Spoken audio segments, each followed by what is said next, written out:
Ah, on cache là-dessous. C'était le principe. La première fois qu'on est allé au carnaval de Venise, c'était en 2009 et la première fois costumée, c'était en 2011. C'est vrai qu'on a été fascinés par tous ces costumes, tous ces couleurs, ces dorures, etc. Et puis un jour, 2 ans après la première fois qu'on y est allé, on a décidé de se lancer dans l'affaire et puis d'essayer de fabriquer des costumes. Depuis, Nathalie et ses amis se sont constitués en une association de passionnés du carnaval de Venise.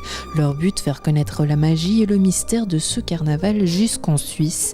Le samedi 30 septembre et dimanche 1er octobre, ils défileront aux côtés d'une centaine de costumés pour les Folies Vénitiennes de Coppet, une manifestation créée en collaboration avec la municipalité. Les manifestations de costumés vénitiens, elles se font sur toute l'année, un petit peu partout en France. Il y en a en Belgique aussi, en Italie.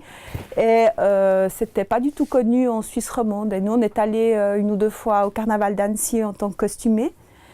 Et on a trouvé ça assez sympa. Donc on s'est dit que ça pourrait être chouette de faire découvrir ça en Suisse romande. On est là, on est dans le comité d'organisation et on le fait. C'est nous qui l'avons créé et ça, c'est une sacrée fierté.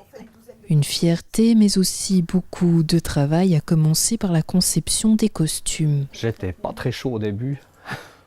Il y a déjà la couture.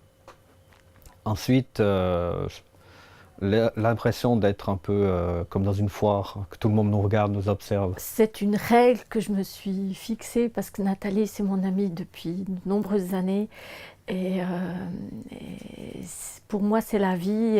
C'est une amitié qui dure et qui est pour la vie. Et ça allait de soi qu'on ferait ça ensemble. De fil en aiguille, la magie opère, costumes somptueux, masques mystérieux et accessoires, tout y est pour vivre le rêve du carnaval de Venise. La première fois que je suis descendu dans la rue, je regardais les gens depuis la fenêtre, je dis ouf, bon il faut y aller.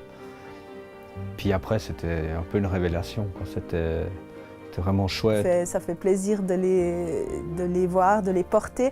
Puis surtout moi, ce que j'aime dans le fait de porter un costume, c'est voir les yeux des spectateurs briller quand ils nous regardent. Ça c'est beau, les gens qui sont contents. Et puis se promener avec des costumes qui ont des éclats quand même fabuleux, avec le soleil à Venise, le coucher de soleil ou le lever de soleil et tout. Se promener dans ces rues qui sont magnifiques, c'est quand même quelque chose, un sacré souvenir. C'est nos bébés, mais c'est pas facile de se l'approprier aussi avec l'accessoire et tout. Il y a des règles qui sont incontournables, qu'on ne doit pas avoir de peau, qu'il faut avoir des dos, se promener d'une certaine manière aussi, être plutôt lent, etc. Pas parler sous les masques. Il faut que ça reste un mystère. Faut qu'on sache pas qui c'est qui se cache derrière le masque, derrière le costume. Quant à nous, on ne vous en dira pas plus, histoire de préserver l'enchantement.